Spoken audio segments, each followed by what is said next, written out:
Area of Nairobi City, just to mobilize more and more young people to go out and register before the period elapses come Tuesday next week.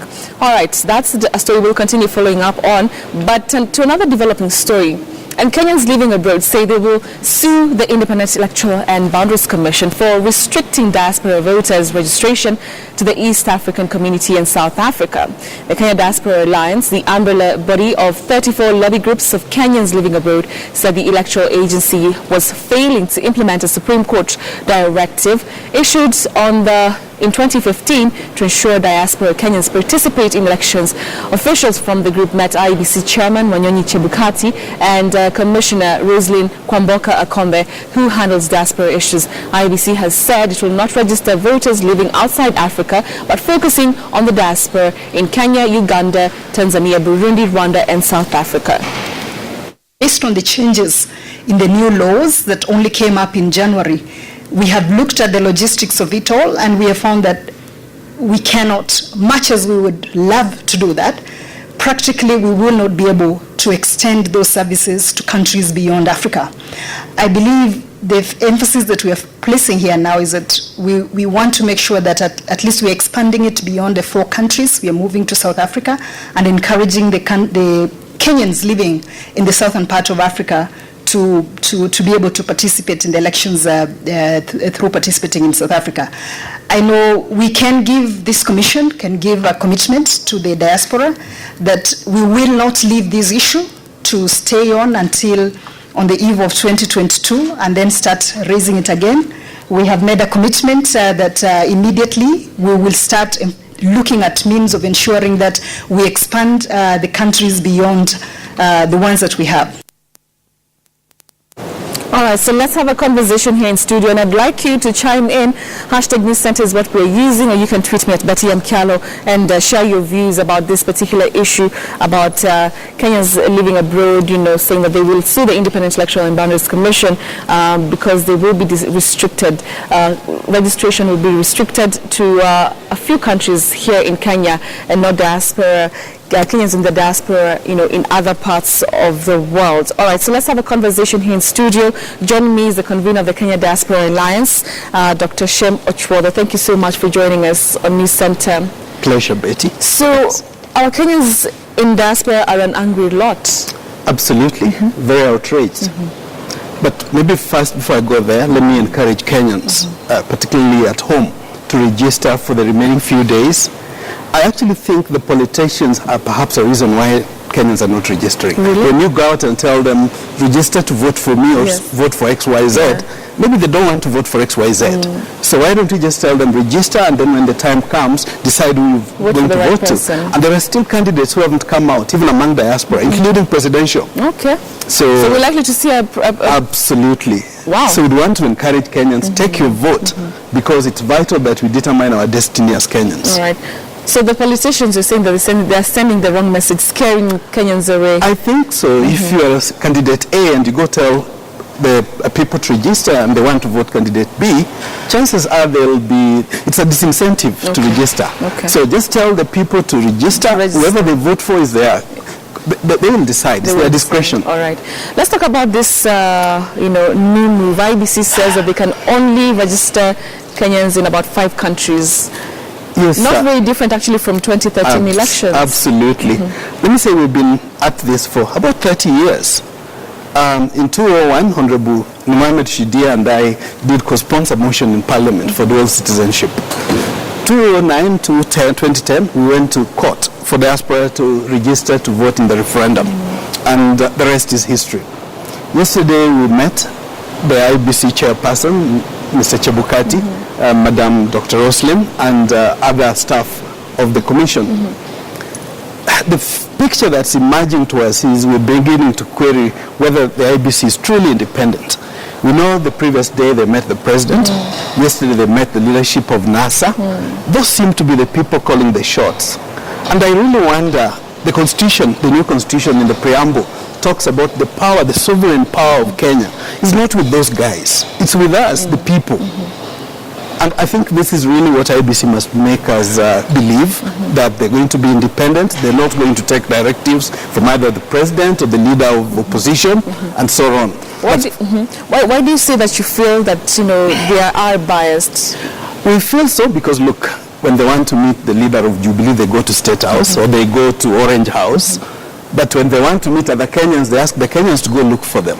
So that itself sends a very funny signal that, look, there are oranges, all animals are equal, but not all are equal as well.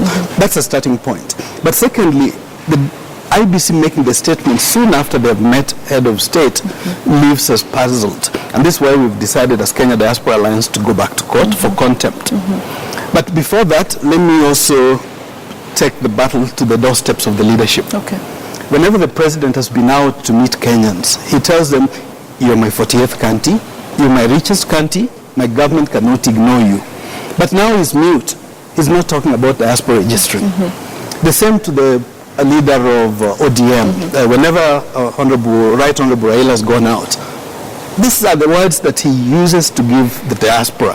When they're out there in other countries. Absolutely. But now we've seen MPs of ODM MPs come out to say they don't want diaspora to vote. We would love to hear the official position of ODM as a political party.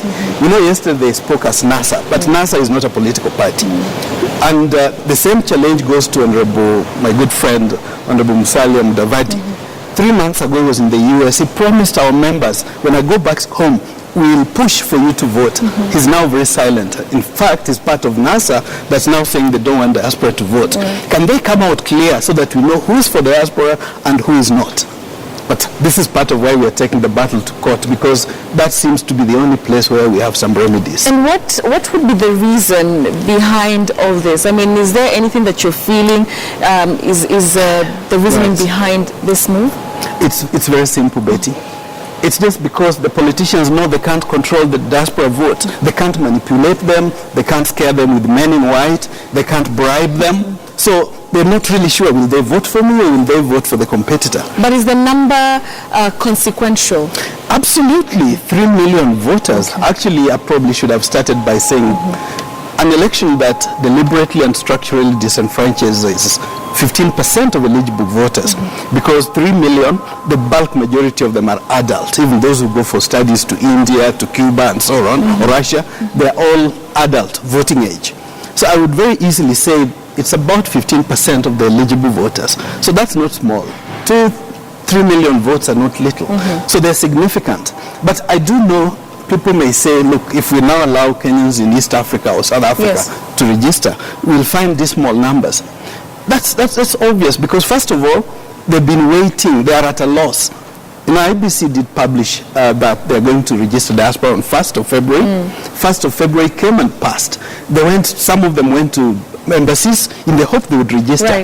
The ambassadors were saying, we have no information from Nairobi. As a matter of fact, I see a situation where now they've announced new vote registration dates. What if somebody came out to court say this is illegal?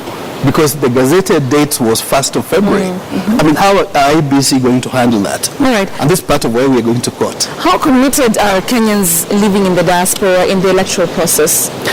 Extremely committed. We did, in collaboration with the University of North Carolina at Raleigh, we did complete a survey over a 10-month period in December, which did, among many questions, one was asking diaspora, if the Kenya government said today, we want to work with you, diaspora, what's the single most thing you want us to do for you to make you feel belonging? Some of the Kenyans, about 8%, were saying, no, I want my investment secured. Others were saying, about another 8%, I don't want to bribe for services in government, and so on and so forth. But the bulk majority, more than 50%, said we want to exercise our right to elect our leaders. Now, but if we were to go with that, basically that's the one thing that itches most diaspora. So I don't think I would agree with any claim that maybe they're not interested. They're emotionally attached home. We also did ask them, how often do you talk to people at home? Most of them said at least once a week. There are a number who talk to people at home every day. We also asked them, how often do you send money home? majority said at least once every month. Okay. There are some who send every week, but there are some who send every 3 months or so, and so forth. So this couldn't be happening, Betty, if they were not interested emotionally and culturally attached to their homeland. Could it be that the IEBC maybe is having too much to handle, and therefore they'd rather, register 5 countries rather than so many other countries? Yes. This is part of why we are going to court, because we are treating diaspora as third rate. Let's deal with the Kenyans at home before we deal with the prisoners or diaspora and so on. In fact, I'm saying third rate because we are treating prisoners second rate. Diaspora, we are treating them even worse. Why is it that diaspora must be the people to wait for everybody else, as if we are Kenyans of a lesser kind? We're not claiming to be any better, but we're equally not any worse. And in this regard, Betty, is why in 2010, Justice Kantai did instruct IEBC. That time it was only 2 weeks to the referendum. They said realistically diaspora could not be registered to vote. So they dismissed our request. But they directed IEBC in future, don't use the excuse of time, which is what IEBC is doing. Already they're in contempt of court, because when we went again to court in 2012 to vote in the 2013 elections, First High Court said we were in court prematurely because they had not stopped registering people. How did we know? They were going to disenfranchise us. But eventually they disenfranchised diaspora. They only purported to have registered those in East Africa. Personally, I registered in Kampala. I'm a registered voter in Kampala. But when I was in Kampala, I saw 99% of Kenyans being chased away. Almost every Kenyan who came was being turned away because the IEBC officials were saying you must have a passport. Now we all know that Kenyans who goes to Ngatarongai diaspora in the neighborhood, they don't really have the regular passports. They have passports, but it's what we call the temporary passports. But we all recall President Kenyatta went to Tanzania by road and he just issued his ID, national ID. And that is so that's what we need. But not only Kenyans in the East Africa don't need to have IDs. Even Kenyans in the US, there are dual citizens. There are UN staff. UN staff have UN passports. They do not need necessarily to have a Kenyan passport. But also the dual citizens themselves. I mean, somebody could be an American citizen, so he has an American passport, but he still has a Kenyan ID. And the Constitution is very clear. But it says either national ID or passport. So this is one of the things we are going to converse in court. All right. I mean, you mentioned, the idea of time. IEBC saying that, we don't have time. Don't you think maybe they don't have time because they're newly constituted? I mean, they've been in office barely a month. Okay. I could put back the question, Betty. Do they have time to organize the elections at home well? I think the answer would go both ways. But the point is, we as Kenya Diaspora Alliance, we've come with solutions. We do acknowledge there are challenges. But for each of those challenges IEBC have enumerated, we have come with a solution. And the major one is funding. We've talked to major potential partners. We've talked to UNDP, we've talked to Commonwealth Secretariat. They've said, look, we think this is a UN human rights. There is what's called human and people's rights, which pronounces the right of a citizen to elect their government. Through universal suffrage. And this includes all citizens, including those living out of the country. And they've said, look, if we are approached by IEBC, we'll discuss. And we've passed these messages to IEBC. So it's not for the lack of finance. At any rate, the president is on record to have told the youth that will make resources available to IEBC to make sure people register and vote. So it seems like your house is in order. You are even providing solutions. You've gone the extra mile. How complex is the process of registering voters in the diaspora? It can be as simple, Betty, as we want it to do. Voters in the United States do it all online. Equally, the Kenyans in the US, for example, which is one of the places we are insisting, needs to be registered because about 30% of Kenyans abroad are in that part of the world, in North America. And we could get those Kenyans to register online from here. They could deliver their documents to the embassy in Washington, D.C. or New York and so on. But the registration, for validation, the documents can go to the embassy for validation. But the registration can be done online. In fact, if IEBC wanted even to train electoral officials, they can do it online, and we have technologies to do that, which we have availed. Just like we have availed electronic voting technology. www.i-vote.net. That's a diaspora database where people can sign up electronically, regardless of where they are. And we have also voting platforms, including M-Vote, M-Kura, where people, wherever they are, could vote. But we are not also being unrealistic. We are not being dogmatic. We are saying, look, can we just do 2 centers per region these elections? In 2017, we are saying for Europe, can we do London, UK, and then maybe one in the Benelux area, say Brussels, and then Asia, we can do 2, either in Australia or Japan or China, because we know there are significant numbers of Kenyans there. Do 1 in Middle East, maybe in Dubai. Do 2 in Southern Africa, and we are happy this is happening for South Africa, and maybe Namibia stroke Botswana. People in the neighborhood in Zimbabwe and so on could go to those countries. And then finally, North America, do 3 in the US. We have 3 missions, or at the embassy and 2 missions in the US, and 1 in Canada. As a bare minimum, we are saying we'd be happy to live with that. And this is part of why we are going to court, because we think IEBC is misusing Article 82 that talks of progressiveness. But we also alive to the fact of Article 38 that talks of rights of citizens to vote, as well as Article 83 of the Constitution, which says IEBC shall make maximum administrative arrangements that will enable but not deny citizens' rights to register. So to register and then obviously vote. That's right. As we continue the conversation, almost winding up, let's talk about the impact of the diaspora vote. I mean, here in Kenya, you know, we're having a conversation about voter apathy. People just don't want to go out and register. If you compare what you're seeing here at home with what is happening in the diaspora, what are the differences and what impact will that vote in the diaspora have on this election? I think it could be major. Of course, it largely depends on how we handle it. One, already there are diaspora who so upset, they don't believe. They're saying, look, we told you, don't even bother engaging with the IEBC, because they'll never respect court rulings, court decisions, nor will we be registered.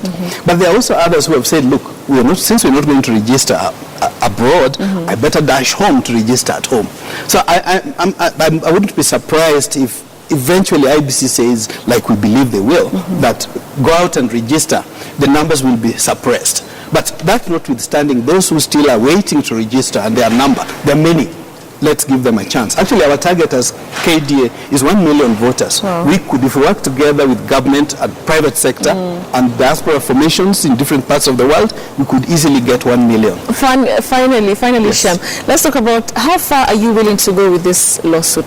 Is it full throttle? Absolutely. Actually, we're burning the midnight oil with lawyers preparing. Early next week, we will be in court. And basically our point is IEBC, Supreme Court in May 2015 did direct IEBC to put in place infrastructure to register diaspora. One. Secondly, they were instructed, file every year a report with the 2 speakers of parliament, what you have done.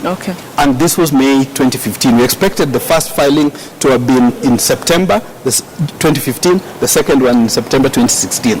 As of yesterday, we did confirm. We've been in touch with the speaker's offices. In fact, the Orengo Kraitu committee enhanced it, said do not only file with the 2 speakers, but